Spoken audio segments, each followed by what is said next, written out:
नमस्कार। भारतीय न्याय संहिता यानी बीएनएस ने हमारे देश के आपराधिक कानूनों में कई बड़े बदलाव किए हैं। आज हम इसके कुछ बहुत ही संवेदनशील और ज़रूरी हिस्सों पर बात करने वाले हैं। महिलाओं और बच्चों के खिलाफ होने वाले अपराध। जी। हमारे पास कानूनी दस्तावेज हैं, कुछ एकेडमिक विश्लेषण और दिल्ली पुलिस की एक हैंडबुक भी है। हमारा मकसद सिर्फ ये जानना नहीं है कि कानून क्या कहता है, बल्कि ये समझना है कि इन बदलावों का जमीनी हकीकत पर क्या असर पड़ सकता है। बिल्कुल। हम रेप, सेक्सुअल हरासमेंट, वॉयरिज्म और स्टॉकिंग जैसे अपराधों की नई परिभाषाओं को देखेंगे और साथ ही डाउरी डेथ जैसे सामाजिक अपराध और बच्चों की सुरक्षा के लिए जो खास प्रावधान है उनको भी समझने की कोशिश करेंगे। तो चलिए इस गहरी और जरूरी बातचीत में उतरते हैं। सबसे पहले उन अपराधों की बात करते हैं जो सबसे गंभीर है। बीएनएस में रेप और सेक्सुअल हैरासमेंट को लेकर क्या खास बदलाव या स्पष्टीकरण दिए गए हैं? बीएनएस में रेप से जुड़े कानूनों को और मजबूत करने की कोशिश तो की गई है, लेकिन एक बहुत बड़ा और दिलचस्प बदलाव है धोखे से बनाए गए यौन संबंधों को एक स्पेसिफिक अपराध मानना। अच्छा।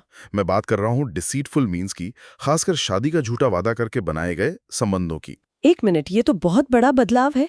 इसका मतलब क्या अब कोई भी ब्रेकअप जिसमें शादी की बात हुई हो वो एक कानूनी मामला बन सकता है? नहीं, ऐसा नहीं है। या इसमें कोई खास शर्त है, जैसे ये साबित करना कि वादा शुरू से ही झूठा था? आपका सवाल बिल्कुल सही जगह पर है और यही इस कानून का सबसे जरूरी पहलू है।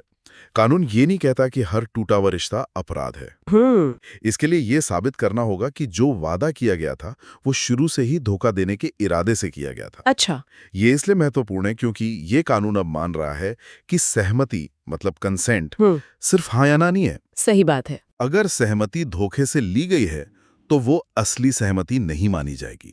ये कानून के दायरे को शारीरिक जबरदस्ती से आगे ले जाकर भरोसे के उल्लंघन यानी ब्रीच ऑफ ट्रस्ट तक ले जाता है। ये तो सहमति की परिभाषा को एक नए स्तर पर ले जाता है। और उन मामलों के बारे में क्या जहां अपराधी किसी अधिकार की स्थिति में होता है, जिसे पर्सन इन अथॉरिटी कहते हैं? हाँ, इस पर भी बीएनएस में खास ध्यान दिया गया है। अगर कोई डॉक्टर, पुलिस वाला, जेल या अस्पताल का कर्मचारी मतलब कोई भी व्यक्ति जो अपनी पोजीशन का फायदा उठा सकता है, हाँ? किसी महिला के साथ यौन संबंध बनाता है तो उसके लिए बहुत सख्त सजा है। ठीक है। यहाँ कानून मानता है कि ऐसी स्थिति में पावर बैलेंस बराबर नहीं होता और इसलिए सहमति पर सवाल उठ सकता है।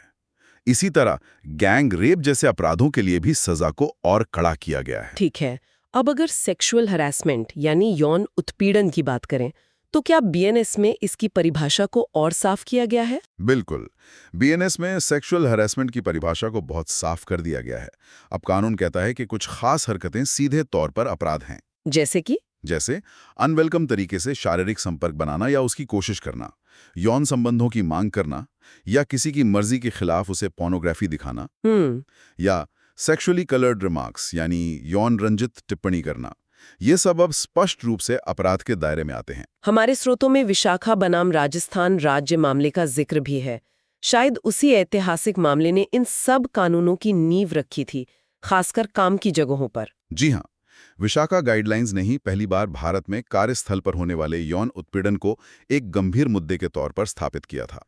बीएनएस बस उन्हीं सिद्धांतों को एक मजबूत कानूनी जामा पहनाता है। तो हमने देखा कि बीएनएस शारीरिक हमलों से जुड़े कानूनों को कैसे देखता है, लेकिन आज के डिजिटल युग में अपराध सिर्फ शारीरिक नहीं रह गए हैं। सही बात है। कई बार ये किसी की निजता पर हमला करते हैं और बिना छुए भी गहरा मानसिक आघात पहुंचाते हैं। इसी सोच को ध्यान में रखकर शायद वॉयरिज्म और स्टॉकिंग जैसे अपराधों पर कानून बनाए गए हैं। आपने बिल्कुल सही मुद्दा उठाया है। बीएनएस में वॉयरिज्म को साफ तौर पर परिभाषित किया गया है। इसका मतलब है किसी महिला को उसकी निजी गतिविधि यानी प्राइवेट एक्ट में देखना या उसकी तस्वीर लेना जब उसे ये उम्मीद हो कि उसे कोई नहीं देख रहा है। ये उसकी निजता का सीधा हनन है। अरे वाह, ये तो मैंने ध्यान ही नहीं दिया। दिल्ली पुलिस हैंडबुक के हिसाब से इस कानून को अब जेंडर न्यूट्रल यानी लिंग निरपेक्ष बना दिया गया है। जी। पहले जहां एनी मैन शब्द था, अब वहां हुएवर मतलब कोई भी का इस्तेमाल किया गया है। ये तो एक छोटा सा शब्द है, लेकिन इसका मतलब तो बहुत गहरा है। जी हाँ, ये एक बहुत बड़ा वैचारिक बदलाव है। ये मानना कि ऐसे अपराध का शिकार या अपराधी कोई भी हो सकता है, कानून को और ज्यादा समावेशी बनाता है। बिल्कुल। और प्राइवेट एक्ट का मतलब भी साफ किया गया है। ऐसी कोई भी जगह जहां आमतौर पर इंसान निजता की उम्मीद करता है, कानून इसे एब्सोल्यूट इन्वेजन ऑफ प्राइवेसी मानता है। निजता पर एक ऐसा हमला जिसके लिए कोई बहाना नहीं हो सकता। बिल्कुल। और स्टॉकिंग, इसका मतलब सिर्फ किसी का पीछा करना तो नहीं होगा।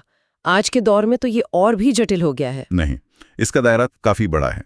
इसे ऐसे समझिए। बताइए। मान लीजिए कोई व्यक्ति आपको सोशल मीडिया पर फॉलो करता है, आपने उसे ब्लॉक कर दिया, फिर वो एक नकली प्रोफाइल बनाकर आपको मैसेज भेजता है, फिर आपके ऑफिस के बाहर दिखने लगता है।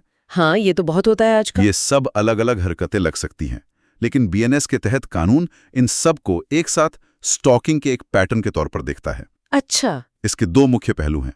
पहला, महिला की साफ मनाही के बावजूद बार बार संपर्क करने की कोशिश करना, और दूसरा, इंटरनेट या ईमेल के जरिए उसकी गतिविधियों पर नजर रखना, जिसे हम साइबर स्टॉकिंग की कहते हैं। लेकिन हमारे स्रोतों में इसके कुछ अपवादों का भी जिक्र है, जैसे कि अगर ये किसी अपराध को रोकने के लिए किया गया हो। लेकिन एक अपवाद कहता है कि अगर ये उचित और न्याय संगत हो। Reasonable and justifiable. ये तो बहुत सब्जेक्टिव है। क्या इससे कानून के दुरुपयोग का खतरा नहीं बढ़ जाता? कौन तय करेगा कि क्या उचित है? ये एक बहुत वैध चिंता है। कानून में ऐसे शब्द अक्सर व्याख्या के लिए जगह छोड़ते हैं, लेकिन इसका फैसला अदालत करती है और उसे हर मामले के तथ्यों को देखना होता है।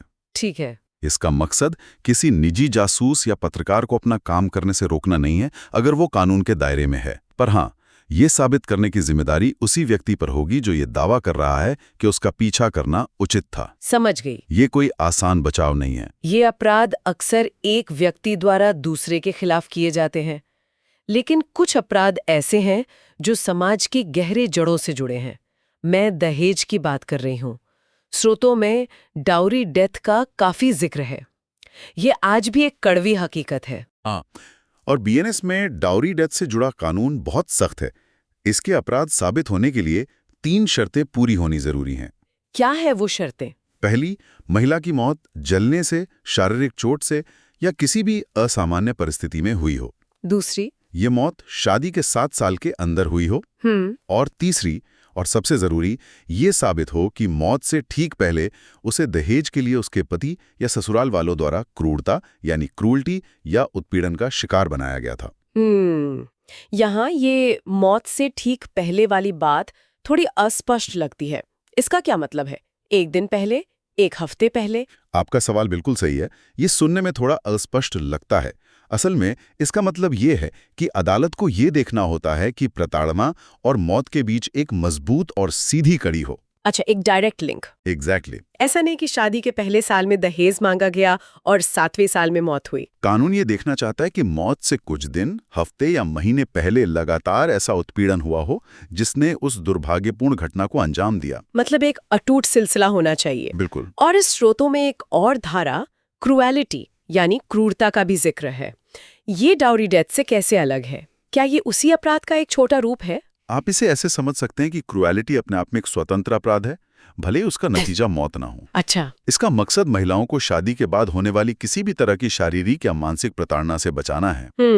जब यही क्रूरता दहेज की मांग से जुड़ जाती है और मौत का कारण बनती है, तो ये डाउरी डेथ बन जाता है। ठीक है। कई बार जब ये क्रूरता असहनीय हो जाती है तो महिला आत्महत्या के लिए मजबूर हो जाती है। ऐसे में ये अबेटमेंट टू सुसाइड यानी आत्महत्या के लिए उकसाने का मामला बन सकता है। ये देखना वाकई परेशान करने वाला है कि कैसे दहेज जैसी प्रथा महिलाओं को हिंसा के एक पूरे चक्र में फंसा देती है। जी। और समाज के सबसे कमजोर सदस्यों की बात करें तो महिलाओं के साथ साथ बच्चे भी आते हैं।